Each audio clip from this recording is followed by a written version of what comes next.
Hello everyone. Welcome back. I'm Bumi, and today we are watching Top 3 Stories That Sound Fake But Are 100% Real, Part 16 by MrBallen. Yes, this is one of the videos that actually caught my eye when I first perused Mr. Ballen's videos. So hopefully this will be interesting. That's why we're starting off at a weird part. Is because I want to get a feel of how like the top three fake but are actually real stories are gonna go. So yeah, we're gonna go ahead and check this out. So remember, if you like my reactions, don't forget to leave a like. Let me know your thoughts on the video down in the comment section below, and consider subscribing. We are trying to get to 1,000 subs this year, so hopefully you can help me out with that by subscribing. Also, don't forget to leave your suggestions on what I should check out next. That being said, let's go ahead and watch the video. Sometimes the truth is stranger than fiction, and today That we're is going to look true. at 3 stories that demonstrate that. But before we get into today's stories, if you're a fan of the strange, dark, and mysterious delivered in story format, then you come to the right channel because that's all we do, and we upload 2 or 3 times every week. So if that's of interest to you, please replace all of the like button's Windex with olive oil. Also, please subscribe to our channel and turn on all notifications so you don't miss any of our weekly uploads. All right, let's get into today's stories. All right, let's go.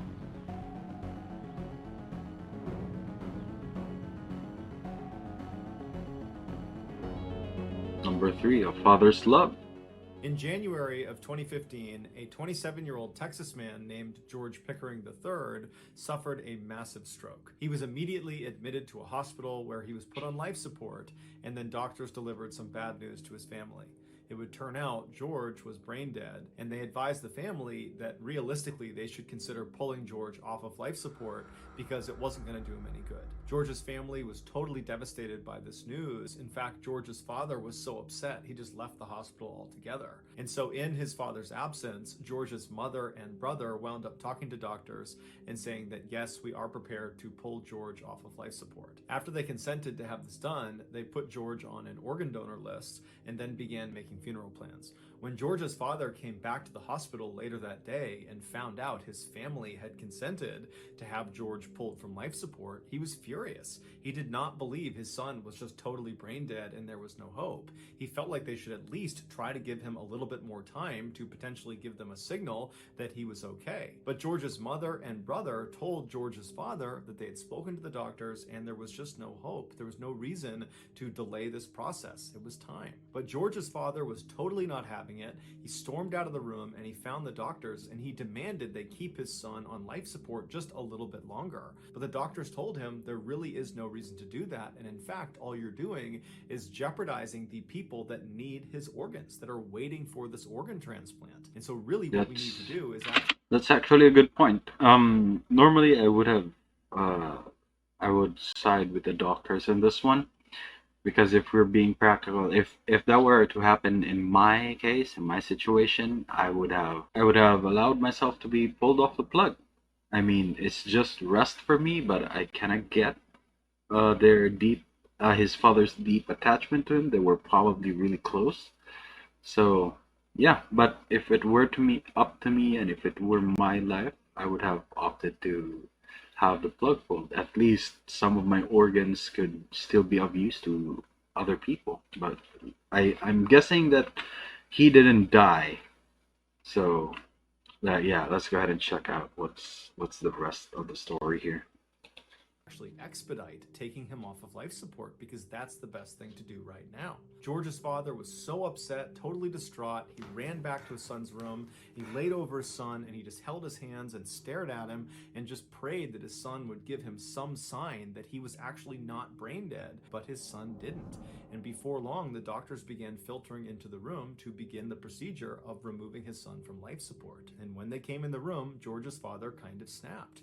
He ran out of the room, he ran out of the hospital, he went out to his car and he got his gun and then ran back into the hospital, back into his son's room, and aimed the gun at the doctors and ordered them to stop what they were doing and leave the room immediately. And so the doctors had not actually begun removing George from life support, so he's still on life support. And so once the doctors and everyone left the room, George's father walked over, he locked the door, and then for the next several hours, he just kept his gun aimed at the door as he laid over his son and just kept looking down in hopes that his son would give him some sign that he was not brain dead. And so finally, when the SWAT team arrived and was stacking up outside the door in the hallway, they began yelling into the room for George's father to put the gun down and let them come in. And George's father the whole time is just looking down at his son, hoping and praying that his son is just going to do something. And right as the SWAT team kicks in the door and comes into the room, George's father had reached down and grabbed his son's hand, and his son squeezed his hand back. And as soon as his father fell, that actually gave me goosebumps. Surrendered peacefully to the SWAT team, and then the SWAT team put George's father on the ground, and as he's being detained, George's father is yelling for the doctors to come in the room. My son is okay. And sure enough, when the doctors came in the room, George was okay. He was moving his hand, his eyes were open, he was making good eye contact, and before long, he made a totally full recovery. He would later be told that had his father not stepped in when he did and bought him those extra few hours on life support, George would have died. As for George's father, he was ultimately sentenced to 10 months in prison for his aggravated assault with a deadly weapon, but he... Okay, I was just about to ask what would happen to the father, because I'm pretty sure they're not gonna let him go off the hook like that. And the rest of his family think what he did was certainly worth going to prison for. Well, yeah, I mean, if it were my case, not that I... See, it's different because, yeah, oh man, that's why I don't like to be in charge of over life decisions, because if it were me, and if, let's say, it was a brother's life, I would have opted for the same thing, to remove him off life support. So if I was the father, I probably wouldn't come to that chance. Then again, I'm not a father, so I really don't know. I don't know. I don't know what I would do at that point. Ronald McNair was a very gifted 9-year-old African-American boy living in South Carolina. While he was good at virtually everything he tried, from music to athletics to schoolwork, the only thing that ever really grabbed his attention was outer space. And so as a 9-year-old child, he made the decision that one day he was going to become an astronaut. But he had no idea how to become an astronaut. And so he decided the first thing he would do would be to go to his library and take out some books on NASA, the very famous organization that sends American astronauts to space. However, there was an issue with his plan. This library only served white patrons. It was a segregated library. Ronald knew this, but he figured, you know what, I'm a polite kid. I can get in there and get out before anybody notices me. But as soon as he walked into that library, everybody in there, who were all white, just stared at Ronald. Ronald could feel it, but he just kept his head down, and he walked through the library, he got to the science section, he grabbed a couple books he wanted, and then he walked back to the counter, and he put them up, and he very politely asked the librarian, who was also white, if he could check these books out. And this librarian looks at him and says, denied him? Man, you better get out of here before I call the police. And Ronald, at this point, looks up at the librarian and thinks for a second, and then just hops up onto her counter and sits there and says, okay, I'll wait for the police. The librarian was totally outraged. And the balls in this kid. The name kind of sounds familiar. I feel like I've heard that name before. So I'm going to say that he probably became an astronaut. But the balls to do that in that era is...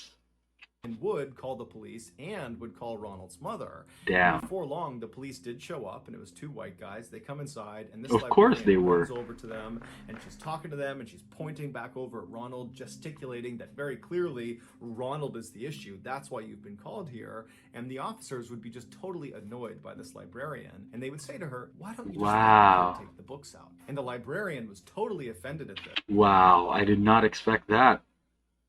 I did not expect the officers to be so understanding at that time.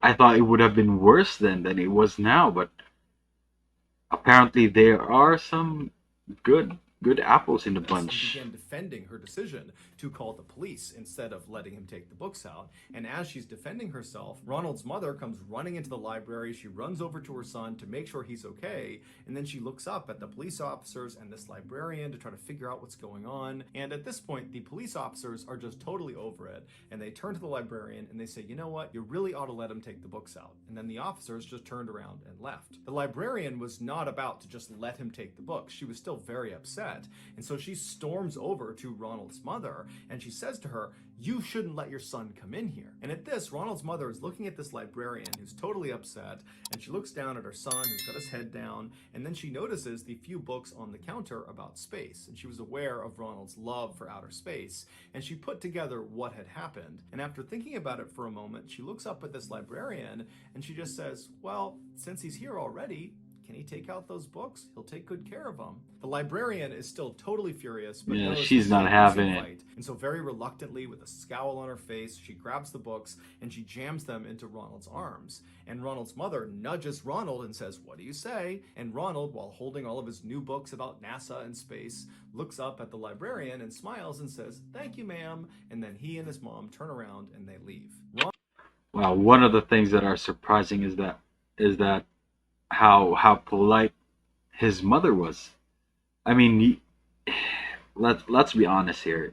If going by what I've seen on like TV, movies, or whatever, that's usually not how those situations go. But props to Ronald's mom, I guess. I guess the politeness, the kindness is where he got it from his mother. That's some good parenting right there. Ronald would go on to earn his PhD in physics from MIT, one of the most prestigious universities in the world, and after graduation, he was picked up by NASA to become an astronaut. Yeah, And in I thought so. 1984, Ronald went into outer space. He was actually the second The African name was American to ever familiar. go into outer space. And while he was in orbit, apparently he played his saxophone for his crew. And then in 1986, Ronald was chosen again to go on another mission to outer space, but tragically, 73 seconds after takeoff, their space shuttle, Oh, Challenger, exploded, Challenger, killing yeah. Ronald and the 6 other astronauts on board. Following his Wow. death, the library in South Carolina that had tried to turn Ronald away for his skin color renamed themselves the Ronald McNair Life History Center. Interesting. Tragic though. The United States formally entered World War Well, II. tragic as it may be, he was able to achieve his dream of becoming an astronaut, and I'm happy for him. In December of 1941, following the surprise attack on Pearl Harbor in Hawaii by the Japanese. Roughly 6 months later, a 21-year-old Alabama native named Henry Irwin joined the Army Reserve. After nearly 2 years of additional military training, Henry was made into a radio operator and was assigned to a B-29 bomber. A B-29 bomber is this huge aircraft whose sole purpose is to drop bombs. And so in February of 1945, Henry and his B-29 bomber unit were sent to the Pacific to do just that, drop bombs on the Japanese. 2 months after arriving, Henry's B-29 was tasked with being the lead bomber in a group attack on a Japanese chemical facility located about 125 miles north of Tokyo. Aside from just operating his radio inside of the B-29, occasionally Henry's job was to organize the other planes in the attack when their B-29 was the lead attacker. And so the way he would do this was by dropping a series of smoke bombs out of his plane, and then once they touched the ground and all the smoke was coming up, he would hop on his radio and communicate with the other pilots in his sortie and tell them to organize themselves off of this visual reference point on the ground. He would basically have them fly to certain positions relative to the smoke cloud. And so once all the pilots had been organized into proper formation, they would continue to their target and commence their bombing raid. For this mission, Henry was in his typical position right behind the front turret gun towards the front of the plane. When his pilot told him to start dropping smoke bombs, Henry did as he was told. And so he pulled the lever, which opened up a chute on the bottom of the plane, and all these smoke bombs began tumbling out of it. Now, as soon as he pulled that lever, all of these smoke bombs that were in that particular chute were ignited. They were on a timed fuse, and so they would tumble out of the plane, and then before hitting the ground, they would ignite, and then smoke would start billowing out of them. But for some reason, after he pulled that lever, a couple of the smoke bombs fell out of the chute, but one of them kind of got turned around, and as it tumbled down, it kind of caught itself on the lip and bounced back up into the plane, and it struck Henry square in the face, shattering his nose, and then it ignited and literally lit Henry's face on fire, which instantly blinded him. Smoke bombs are not considered lethal devices because they do not explode the way typical bombs do. Well, not lethal, but if it's still combustible. So if that blows up in your face, well, in this case, like ignited in his face, literally, that is,